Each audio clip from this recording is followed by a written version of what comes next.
Regret. Mademoiselle Orly possessed a good strong figure, ruddy cheeks, hair that was changing from brown to gray, and a determined eye.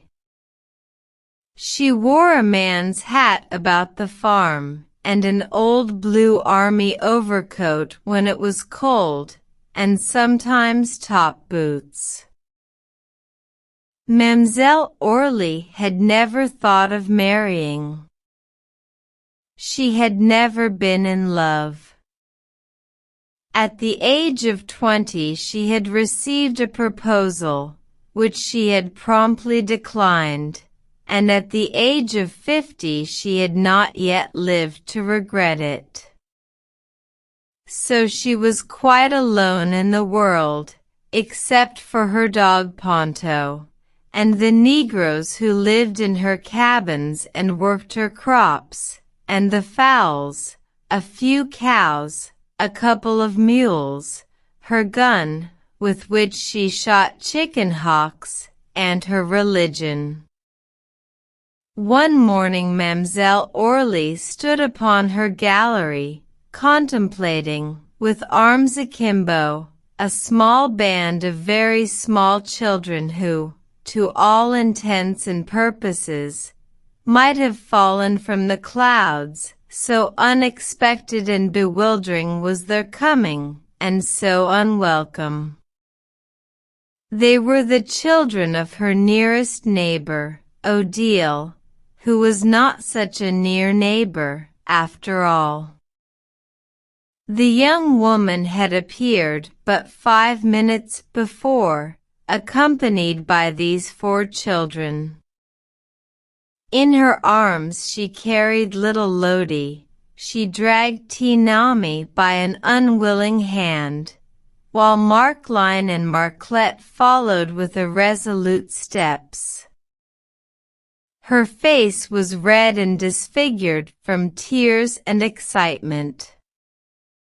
She had been summoned to a neighboring parish by the dangerous illness of her mother. Her husband was away in Texas, it seemed to her 1,000,000 miles away, and Valsin was waiting with the mule cart to drive her to the station. "It's no question, Mademoiselle Orly, you just got to keep those youngsters afo me till I come back.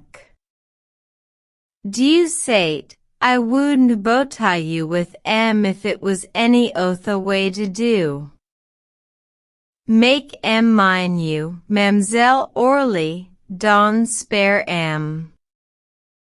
me, there, I'm half crazy between the children, and Lon not home, and maybe not even to find Pameman alive encore." A harrowing possibility which drove Odile to take a final hasty and convulsive leave of her disconsolate family. She left them crowded into the narrow strip of shade on the porch of the long, low house. The white sunlight was beating in on the white old boards. Some chickens were scratching in the grass at the foot of the steps, and one had boldly mounted, and was stepping heavily, solemnly, and aimlessly across the gallery. There was a pleasant odor of pinks in the air, and the sound of Negroes' laughter was coming across the flowering cotton field. Mademoiselle Orly stood contemplating the children. She looked with a critical eye upon Markline, who had been left staggering beneath the weight of the chubby Lodi. She surveyed with the same calculating air Marclette, mingling her silent tears with the audible grief and rebellion of Tinami. During those few contemplative moments she was collecting herself, determining upon a line of action which should be identical with a line of duty. She began by feeding them. If Mademoiselle Orly's responsibilities might have begun and ended there, they could easily have been dismissed, for her larder was amply provided against an emergency of this nature. But little children are not little pigs. They require and demand attentions which were wholly unexpected by Mademoiselle Orly, and which she was ill-prepared to give. She was, indeed, very inapt in her management of Odile's children during the first few days. How could she know that Marclette always wept when spoken to in a loud and commanding tone of voice? It was a peculiarity of Marclette's. She became acquainted with T-Nami's passion for flowers only when he had plucked all the choicest gardenias and pinks for the apparent purpose of critically studying their botanical construction. "'T ain't enough to tell 'im, Mademoiselle Orly," Marceline instructed her. "You got to tie 'im in a chair. It's at mammon all time do when he's bad. She tie 'im in a chair." The chair in which Mademoiselle Orly tied T-Nami was roomy and comfortable, and he seized the opportunity to take a nap in it, the afternoon being warm. At night, when she ordered them one and all to bed as she would have shooed the chickens into the hen-house, they stayed uncomprehending before her. What about the little white nightgowns that had to be taken from the pillow-slip in which they were brought over, and shaken by some strong hand till they snapped like ox-whips? What about the tub of water which had to be brought and set in the middle of the floor, in which the little tired, dusty, sun-browned feet had every one to be washed sweet and clean? And it made Marceline and Marclette laugh merrily, the idea that Mademoiselle Orly should for a moment have believed that T-Nami could fall asleep without being told the story of Croque-Mitaine or Loup-Garou, or both, or that Lodi could fall asleep at all without being rocked and sung to. "I tell you, Aunt Ruby," Mademoiselle Orly informed her cook in confidence, "I'd rather manage a dozen plantation than FO children. It's terrascent. Bont. Don't talk to me about children. T'ine expected sich as you would know everything 'bout 'em, Mademoiselle Orly.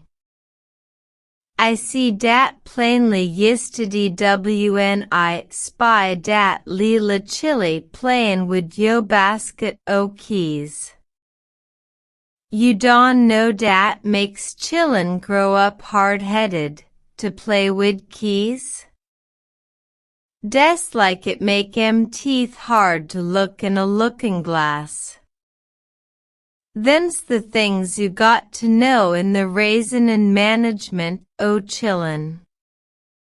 Mademoiselle Orly certainly did not pretend or aspire to such subtle and far-reaching knowledge on the subject as Aunt Ruby possessed, who had raised 5 and buried 6 in her day. She was glad enough to learn a few little mother tricks to serve the moment's need. T-Nami's sticky fingers compelled her to unearth white aprons that she had not worn for years, and she had to accustom herself to his moist kisses, the expressions of an affectionate and exuberant nature. She got down her sewing basket, which she seldom used, from the top shelf of the armoire, and placed it within the ready and easy reach which torn slips and buttonless waists demanded. It took her some days to become accustomed to the laughing, the crying, the chattering that echoed through the house and around it all day long. And it was not the first or the second night that she could sleep comfortably with little Lotie's hot, plump body pressed close against her, and the little one's warm breath beating her cheek like the fanning of a bird's wing. But at the end of 2 weeks Mademoiselle Orly had grown quite used to these things, and she no longer complained. It was also at the end of 2 weeks that Mademoiselle Orly, one evening, looking away toward the crib where the cattle were being fed, saw Valson's blue cart turning the bend of the road. Odile sat beside the mulatto, upright and alert. As they drew near, the young woman's beaming face indicated that her homecoming was a happy one. But this coming, unannounced and unexpected, threw Mademoiselle Orly into a flutter that was almost agitation. The children had to be gathered. Where was Tinami? Yonder in the shed, putting an edge on his knife at the grindstone. And Markline and Marclette? Cutting and fashioning doll rags in the corner of the gallery. As for Lottie, she was safe enough in Mademoiselle Orly's arms, and she had screamed with delight at sight of the familiar blue cart which was bringing her mother back to her. The excitement was all over, and they were gone. How still it was when they were gone! Mademoiselle Orly stood upon the gallery, looking and listening. She could no longer see the cart. The red sunset and the blue-gray twilight had together flung a purple mist across the fields and road that hid it from her view. She could no longer hear the wheezing and creaking of its wheels. But she could still faintly hear the shrill, glad voices of the children. She turned into the house.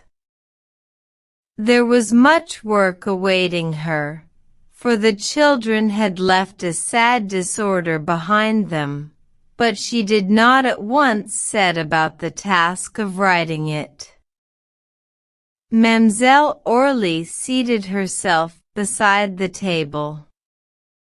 She gave one slow glance through the room, into which the evening shadows were creeping and deepening around her solitary figure.